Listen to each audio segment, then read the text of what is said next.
요즘처럼 건강에 대한 많은 관심을 가지고 사는 세대는 아마 없을 겁니다. 건강이라고 하면 또 건강에 대한 관심들 참으로 많은 것을 보게 됩니다. 삶의 질을 높여주는 삶의 방식들 가운데 하나라고 할 수 있을 겁니다. 삶의 질을 높여주며 삶의 방식을 높여주는 것을 우리가 흔히 웰빙이라고 얘기합니다. 그런데 사는 것으로 만족하는 것이 아니라 삶의 질에 대한 관심이 높아질 뿐만 아니라 지금 이 시대는 웰빙의 시대와 더불어 우리의 인생을 어떻게 잘 마무리할 것인가, 웰베스라고 하는 겁니다. 어떻게 하면 우리의 인생을 잘 마무리할 수 있는 인생으로 살아갈 수 있을까, 죽음을 잘 맞이할 수 있을까에 대한 관심도 요즘에 많이 있음을 보게 됩니다. 몇 해 전에 미국의 정신건강협회에서 행복한 생애를 위한 5가지의 충고라고 하는 글이 나와서 세간에 화제가 된 적이 있습니다. 정신적으로 건강하고 행복하게 살려고 하면, 지금의 말로 웰빙 하려고 하면 적어도 이런 것이 있으면 된다고 얘기합니다. 한번 들어봐도 좋을 것 같습니다. 하나는 뭐냐? 첫째는 너그러워지라는 겁니다. 너무 까다롭게 굴지 말라는 겁니다. 음식도 가려먹는 것이 아니라 잘 먹으라는 겁니다. 깨끗한 거 너무 찾지 말라는 겁니다. 너무 깨끗한 것만 찾는 사람이 임상학적으로 다른 사람보다 일찍 죽더라는 겁니다. 까칠하게 굴지 마세요. 좀 너그럽게 대하세요. 그럴 때에 정신적으로나 육체적으로 건강하고 행복한 삶을 살 수 있다는 겁니다. 두 번째는 정직함이 있어야 합니다. 여기서 말하는 정직함이란 모름지기, 자기 자신에 대하여 정직함을 얘기합니다. 아는 것은 알고 모르는 것은 모른다고 말할 수 있는 정직함. 여러분, 숨길 필요가 없지 않습니까? 여러분 아는 척하는 것, 여기에 자기 진실이 감추어집니다. 안 되는 것 가지고 되는 것처럼 생각하는 것, 행세하는 것, 여기에 거짓이 있습니다. 실패했으면 실패했음을 인정할 수 있어야 됩니다. 정직하게 자신의 문제를 사실대로 받아들일 수 있는 것. 뚱뚱하면 뚱뚱한 대로, 키 작으면 키 작은 대로, 다리가 짧으면 짧은 대로, 길면 길대로 받아들이며 정직하게 사는 것. 괜히 늘린다고 찔르고 째고 꼬맬 필요 없습니다. 그거 건강하게 사는 거 아니랍니다. 세 번째는 자기 긍지가 있어야 됩니다. 퍼스널 프라이드랍니다. 누가 뭐래도 나는 나대로가 좋습니다. 나대로의 성취감이 있습니다. 다른 사람의 평가에 너무 좌우되지 말라는 겁니다. 쓸데없이 자기 자신을 너무 낮추게 평가하지 말라는 겁니다. 여러분, 가장 인간의 마음속에 자기 자신을 비하하는 셀프 이스팀, 자기 자신에 대해 존중이 여길 줄 아는 마음, 자존감 가지고 살라는 겁니다. 그럴 때에 삶이 건강하고 행복합니다. 네 번째는 최선을 가지고 최선을 다하고 거기에 만족하라는 겁니다. 여러분, 후회가 뭘까요? 왜 후회하실까요? 최선을 다하지 못하기에 후회하는 겁니다. 여러분, 내가 어떤 일에 대하여 실패했을 때 왜 괴로워하실까요? 여러분, 실패 그 자체에 대하여 괴로운 것이 아니라 내가 왜 그때 최선을 다하지 못했을까에 대한 후회일 겁니다. 진실로 최선을 다했더라면 실패했다고 하더라도 후회는 없을 겁니다. 최선을 다하고 만족할 수 있는 것, 여기에 뭐일까요? 성취감이 있는 겁니다.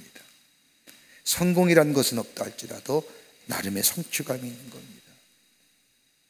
그리고 다섯 번째는 즐거워할 줄 알아야 됩니다. 즐거움으로 사는 자세, 삶 그 자체를 즐거움으로 사는 인생.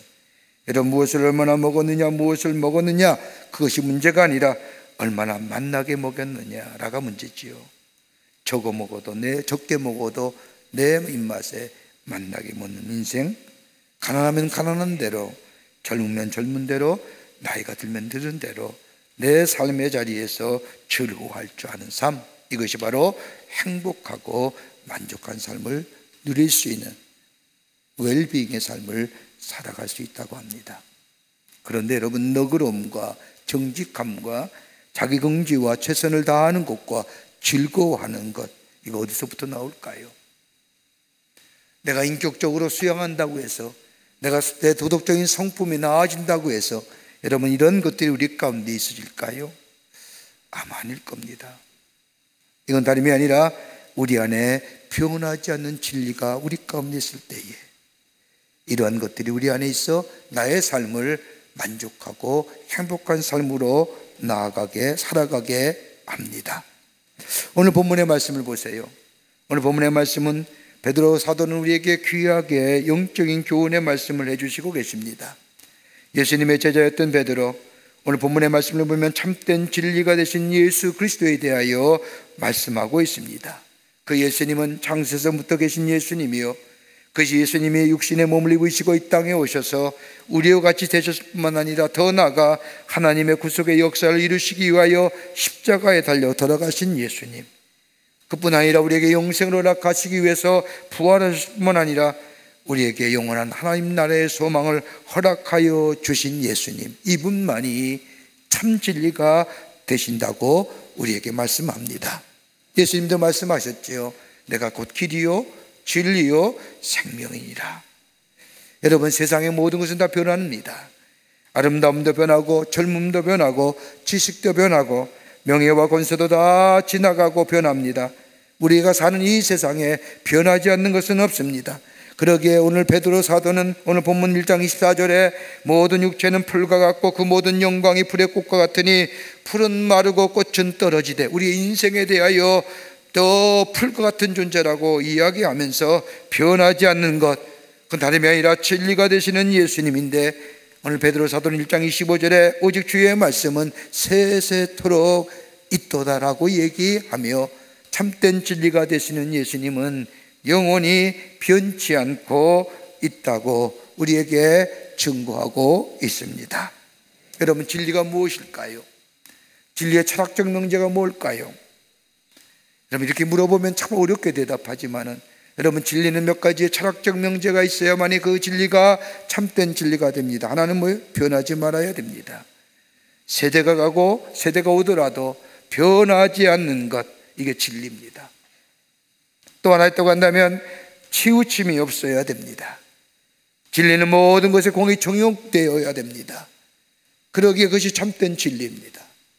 또 하나 있다고 한다면 모든 세대와 모든 사람에게 적용될 수 있어야 됩니다. 하나라도 제외되면 안 됩니다. 여러분, 무엇일까요? 하나님의 말씀만이 참된 진리가 된다는 이것이 여기에 정확하게 맞아 들어갑니다. 하나님의 말씀은 저 창세전부터 지금까지 모든 사람에게 적용될 뿐만 아니라 변함이 할 뿐만 아니라 오고 가는 세대에 모두에게 필요한 것이 하나님의 말씀이에요. 그러기에 이 말씀이 진리가 됩니다. 이 진리 안에 있을 때 우리가 어떻게, 우리의 삶에 어떤 변화가 일어날까요?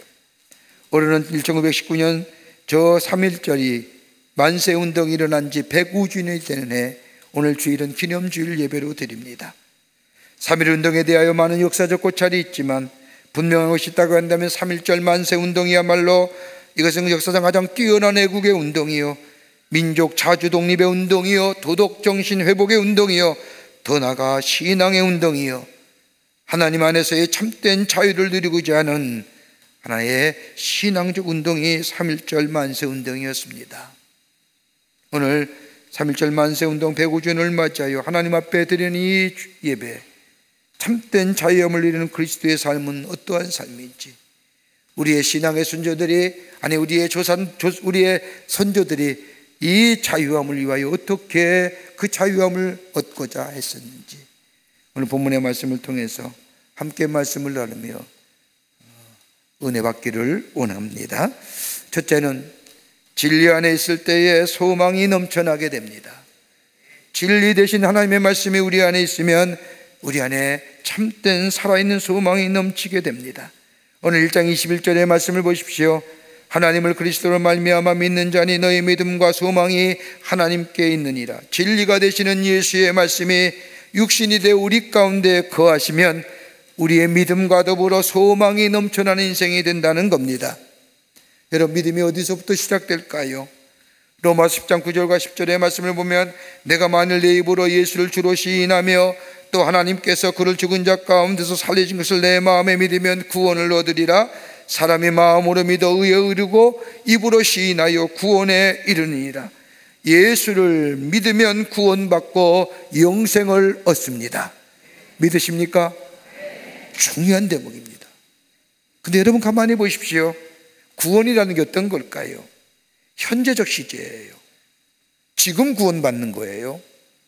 옛날에 과거에 구원받았다고 해서 그게 다가 아니라 옛날에 구원받았으니까 오늘도 구원받아야 되고 내일도 구원받아야 됩니다.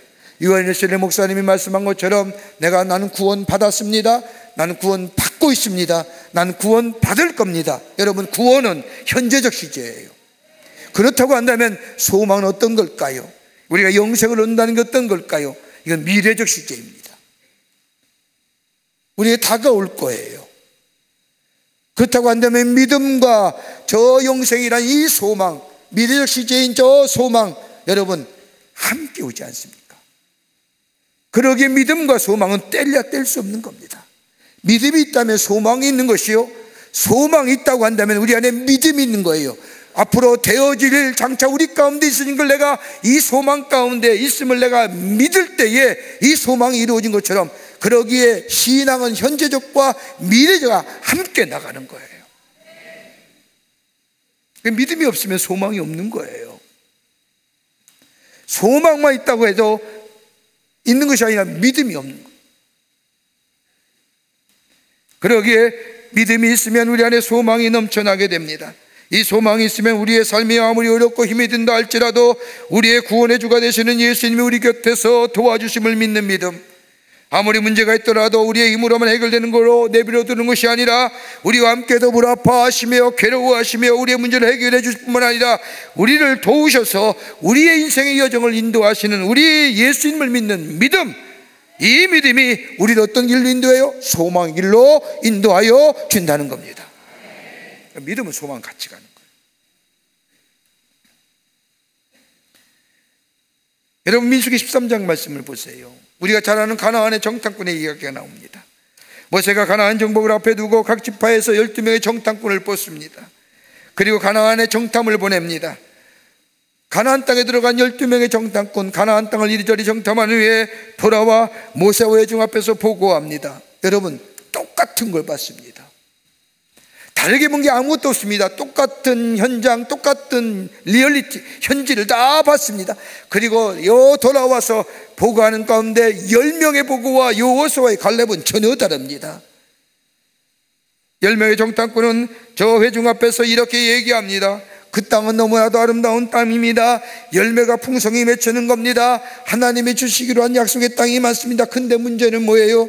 그 땅의 거민이 얼마나 크고 장성한지, 얼마나 크고 놀라운지 우리는 그들에 비하면 메뚜기와 같습니다. 똑같은 걸 봤지만 부정적이고 비관적인 걸 봅니다. 그런데 여호수아와 갈렙을 보십시오. 뭐라고 말합니까? 아름다운 땅입니다. 포도 열매보다 얼마나 큰지 정말로 비옥한 땅입니다. 하나님이 우리에게 주시는 땅입니다. 그런데 아무리 크고 장대한 넷피리 사람이 그것에 있다 할지라도 그것은 하나님이 우리에게 주시겠다고 약속한 땅이기에 우리는 능히 그 땅을 정복할 수 있습니다. 믿음이 있으면 소망이 있죠. 믿음이 없으면 소망이 없는 거예요. 10명의 사람들은 믿음 안에서 소망을 갖지 못한 사람들이었지만 여호수아와 갈렙은 하나님의 약속, 변하지 않는 진리를 믿었습니다. 그리고 그 믿음 안에서 소망을 두었습니다. 그러기에 마지막까지 가나안 땅에 들어갔던 사람은 여호수아와 이 갈렙만이었습니다. 다른 사람은 다 광야에서 죽었습니다. 믿음과 소망은 같이 가는 거예요. 믿음이 있어요? 소망이 있는 거예요. 여러분, 우리가 누리는 이 자유 어디서 비롯되었을까요? 우리의 민족의 역사를 시대의 정의 속에 개화기, 근대화, 산업화, 민주화, 현대화 이렇게 나눕니다. 그때마다 여러 가지 많은 이야기들 해석하고 이야기하는 부분도 있지만, 여러분, 우리가 이루는 자유의 가장 근본적인 이 나라의 자유운동은 3.1절 만세운동부터 시작되었다고 해도 과언이 아닙니다. 여러분, 개화기와 근대화, 산업화와 민주화와 현대화 속에 기독교의 신앙이 영향을 안 미친 시대가 여기가 있었을까요? 여러분, 3.1운동이 일어난 그 당시에 우리나라 인구는 2천만 밖에 되지 못했답니다. 그 중에 기독교인은 전체 인구 가운데 2%입니다. 그런데도 불구하고 일본 사람의 기록에 의하면 3.1절 만세운동을 통하여 3.1절 만세운동에 참여한 기독교인이 모두 몇 명이냐? 27만 명이 되었답니다. 그리고 3.1절 운동에 참여한 민족대표 33명 가운데 16명이 기독교인이었습니다. 3.1절 만세운동을 인하여 많은 사람이 죽거나 희생되었는데, 기록에 의하면 죽거나 다친 사람 가운데 75%가 기독교인입니다. 1919년 미국의 데일리 프레스에 의하면 3월 1일과 11일 사이에 독립을 외치다 일본과 경찰의 쏜총에 맞아 죽은 사람이 105명이었다고 합니다. 이것만 아닙니다. 나라의 독립과 자유를 외치다 수모와 수치를 당한 여성들이 얼마나 많은지요. 3.1운동의 순환사를 보면 여성의 수치와 수모를 당한 기록이 적나라하게 기록되어 있습니다. 여러분, 용서하고 들으십시오. 경찰은 젊은 여성에게 몸수색을 한다는 명목으로 옷을 벗으라고 명령을 했고, 그 명령에 머뭇거리나 주저하자 이 경찰은 매를 때리기 시작했습니다. 그리고 벗겼습니다. 4-5명의 남자들이 지켜보고 있었고, 어떤 남자는 채찍을 들고 있었습니다. 100명의 여성들이 간방에 나와 옷을 벗어야 했고, 그리고 발가벗은 상태로 경찰에서 복도를 걸어 취조실로 들어가 매를 맞으며 신문을 받았고, 다시 발가벗은 채로 간방으로 돌아야만 했습니다. 어떤 여학생은 옷은 돌려받았지만 입는 것이 허락되지 않아 팔아든 채로 걸어가야 했습니다. 그녀는 감옥으로 들어선 젊은 남성들 앞에 수치와 부끄러움을 참으며 걸어갈 수밖에 없었습니다. 남성들도 마찬가지였습니다. 남성들에 대한 만행과 또 남성들에 대하여 이 핍박은 가혹했습니다. 우리나라에 온 미국 선교사들이 평양에서 운영하는 병원에 3.1절 만세운동을 부른 후에 찾아온 병원의 환자들을 보면 소방수들이 쓰는 갈고리가 살 속에 박혀 살점이 떨어져간 환자도 있었고, 한 남자는 허벅지 뒷부분과 다리를, 또 다른 사람은 어깨와 팔이 절단된 환자들이 수없이 들어왔다고 합니다. 우리나라 사람일 뿐일까요?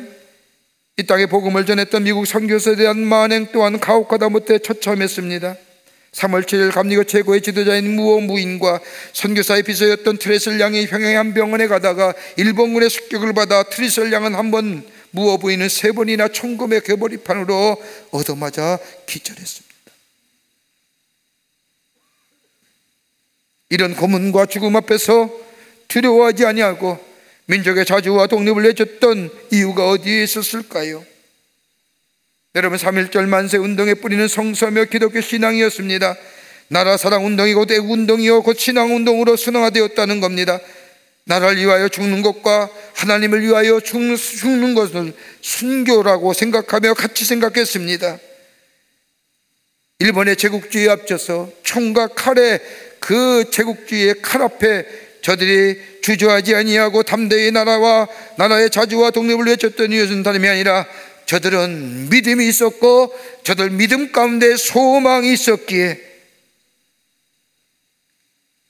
하나님은 이 땅에 자유와 독립을 주시고, 나라의 장차에 하나님 나라의 놀라운 역사가 이 땅에 이루어질 것이라고 하는 그 소망이 저들 가운데 있었기에, 살아있는 소망이 있었기에 저들은 담대히 나아가 이 땅의 자유와 독립을 위하여 만세 운동을 벌쳤던 것을 보게 됩니다.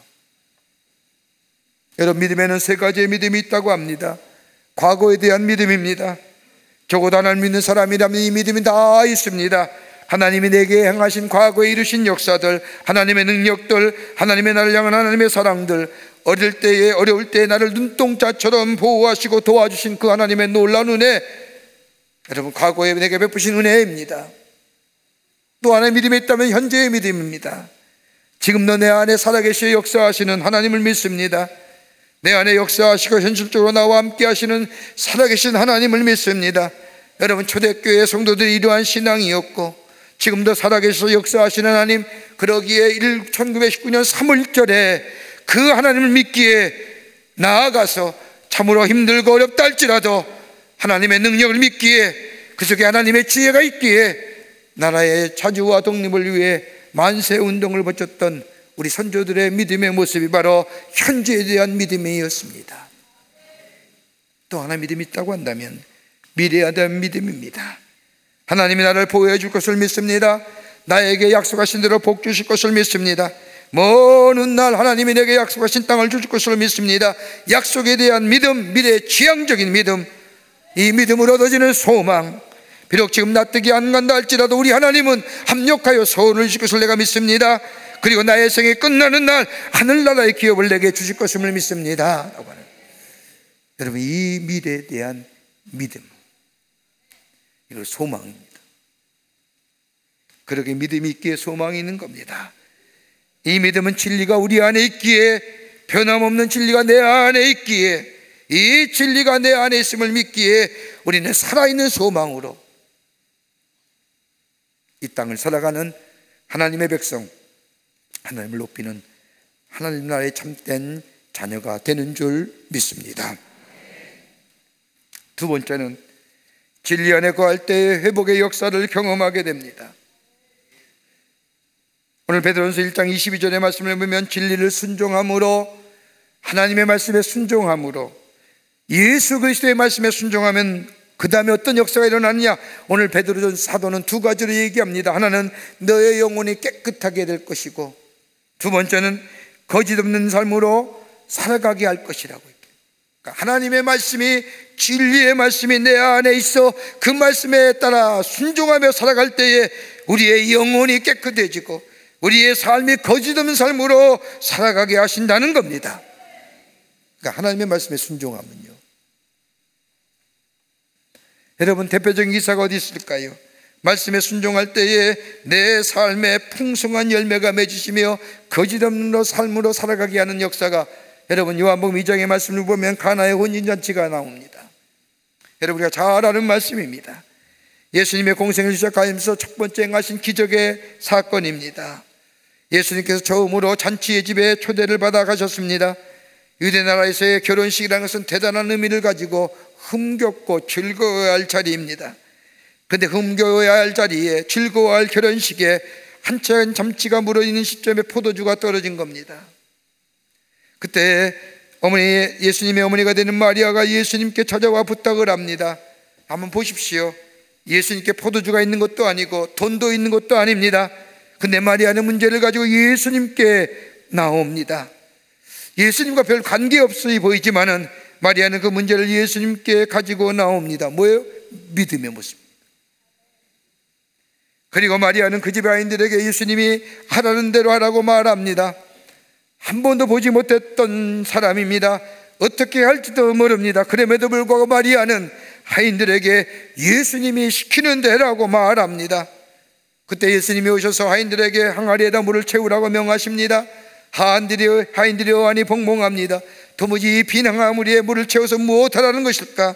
그러나 마리아의 말에 순종한 이 하인들, 항아리에 물을 채우게 될 때에 거기에 물이 변하여 포도주가 되는 역사가 일어납니다.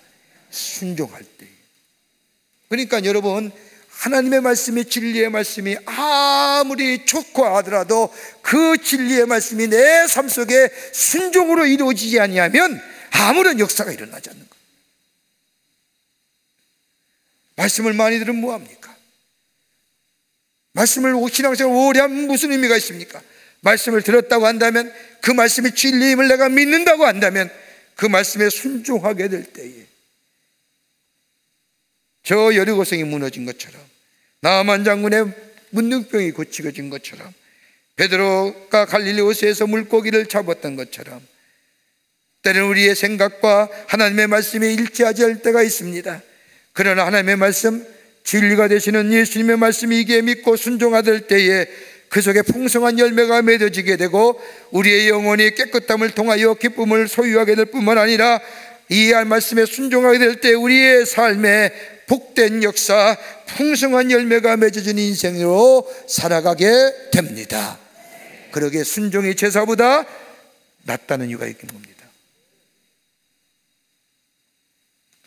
여러분, 왜 우리가 김인현 독립만세 운동을 기념하며 3.1절 기념주일로 예배로 드리는 이유가 어디 있을까요? 여러분, 3.1절 이 기념주일 김인현 만세 운동은 다름이 아니라 철저하게 하나님의 사랑에 근거한 운동이었기 때문입니다. 여러분, 김인현 독립선언서를 우리가 읽을 터인데 거기에 말씀을 보면 인간의 평등, 인간의 존엄성, 양심의 명령, 하나님의 사랑, 인도적 정신, 이런 문구가 수없이 나옵니다. 그리고 우리가 더불어서 함께 나가야 됩니다 라고 얘기하며 일제의 강제 압방을 탓하지 않습니다. 여러분, 한번 생각해 보십시오. 나라의 독립은 하나님의 충만한 명령이라는 겁니다. 근데 여러분, 성경 말씀, 여기 선임선언을 가만히 읽어보세요. 여기에 자유라든지 평등이라든지 존엄성이라든지 양심이라든지 사랑이라든지 인도적 정신이라든지 함께 더불어 공존하며 나아가야 할 것인지, 여러분, 이때가 1919년입니다. 조선의 왕조가 무너진 지 얼마 안 됐습니다. 하늘 압박된 지 10년이 된 이때에 여러분, 이 민족의 어두운 역사 가운데 인간의 존엄성이나 인간의 평등이나 더 나아가 양심의 명령이나 하나님의 사랑이나 인도적 정신이나 함께 더불어 화해하여 새로운 미래로 나아간다는 이런 용어가 가당치한 용어입니까? 들어보지 못한 용어입니다. 하나님의 말씀이 아니었더라면, 신앙인이 아니었더라면 들을 수 없는 용어들, 우리나라의 정통적으로 내려왔던 하나의 유교가 우리의 정신의 지주라고 생각했던 그 시절에 인간의 존엄성이나 평등이나 하나님의 사랑이나 인도적 정신이나 양심의 명령이나 함께 더불어 공존이나 함께 더불어 자주나 이런 용어가 쓸만한 때입니까? 여러분, 용어의 사용은요, 그 시대를 얘기하는 거예요. 요즘 시대의 가장 대표적인 용어가 뭐예요? 줄임말이잖아요. 우리 같은 사람은 도무지 이해가 안 돼요. 마찬가지 아닐까요? 이런 용어가 저민초들에게 이해가 될 만한 용어일까요?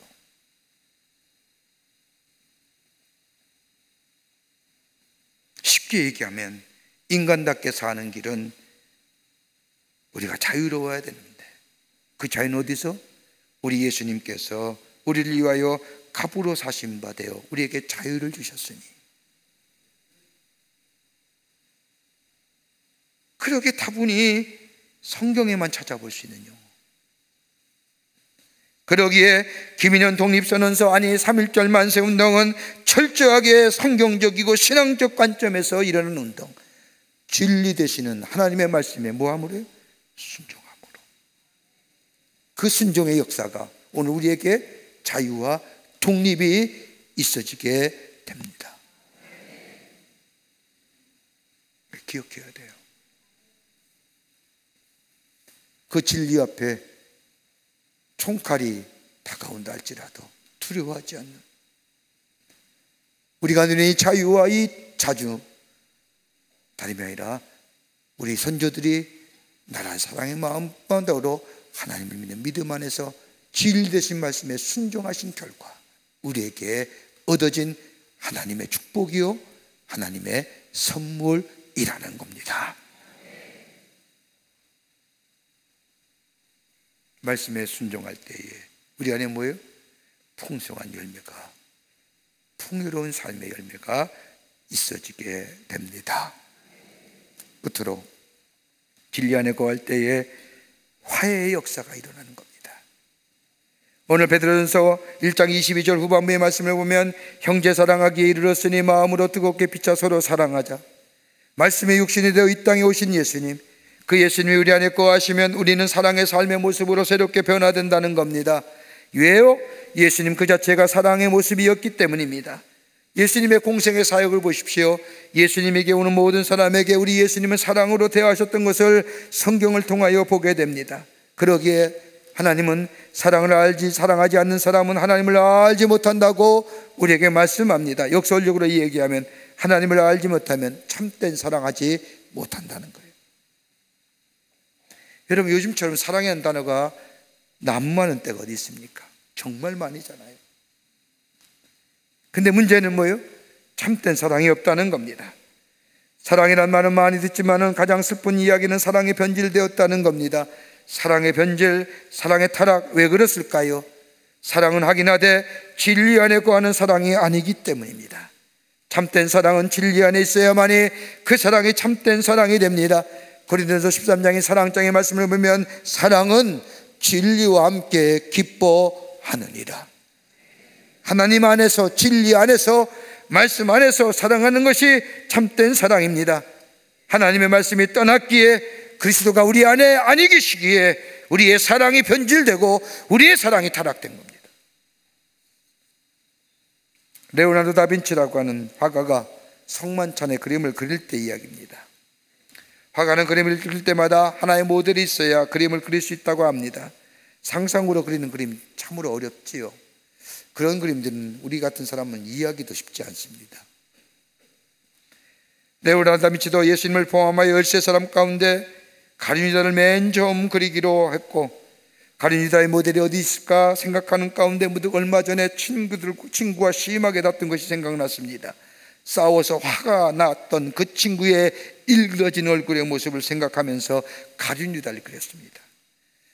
다빈치는 마음이 훌쩍했습니다. 그리고 나서 베드로와 안드레, 이렇게 나머지 11명의 제자들을 다 그렸습니다. 다 그린 다음에 예수님의 얼굴을 그리려고 하는데 도무지 예수님의 얼굴이 생각이 나지 않는 겁니다. 몇 달을 두고 기도하고 회개도 하고 아무리 애를 썼지만 예수님의 얼굴, 그 맑고 환하고 사랑이 넘쳐나는 예수님의 얼굴이 떠오르지 않는 겁니다. 그러는 날 문득 이런 생각이 들었습니다. 내 사랑하는 친구의 얼굴을 가룟 유다의 얼굴로 그려놓고 무슨 예수님의 얼굴을 그리겠다는 거냐? 그 마음이 드는 순간 그는 가룟 유다의 얼굴을 그 자리에서 지워버렸습니다. 그랬더니 비로소 예수님의 얼굴이 밝고 환하고 사랑스러운 예수님의 얼굴이 보여지더라는 겁니다. 그리고 예수의 얼굴을 그릴 수가 있었다는 겁니다. 여러분, 내 마음이 미워하는 마음이 있으면 예수님의 얼굴 떠오르지 않습니다. 내 마음에 다른 사람의 시기와 질투와 분노의 마음이 있으면 하나님의 말씀 들려오지 않습니다. 내 마음에 미워하는 마음이 있으면 사랑할 수가 없습니다. 그러기에 모든 행동은 절대로 사랑이라고, 그로 인하여 일어난 행동은 사랑이라고 할 수가 없습니다. 사랑을 느낄 수도 깨달을 수도 할 수도 없습니다. 왜요?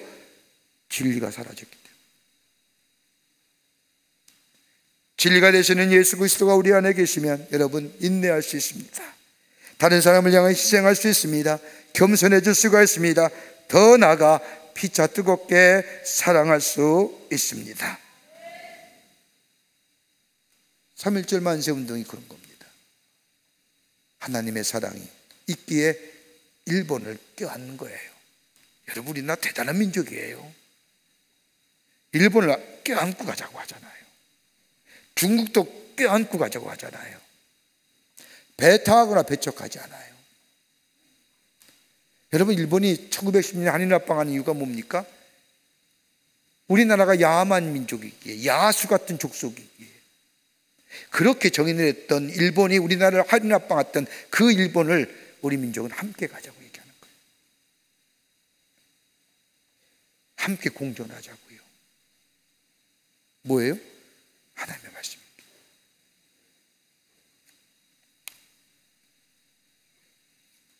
사랑하는 성도 여러분, 진리 안에 거하여야 합니다. 말씀이 육신이 되어 이 땅에 오신 예수 그리스도, 이 진리 안에 우리 안에 거하면 이 믿음 안에서 소망에 든든히 붙잡고 살아갑니다.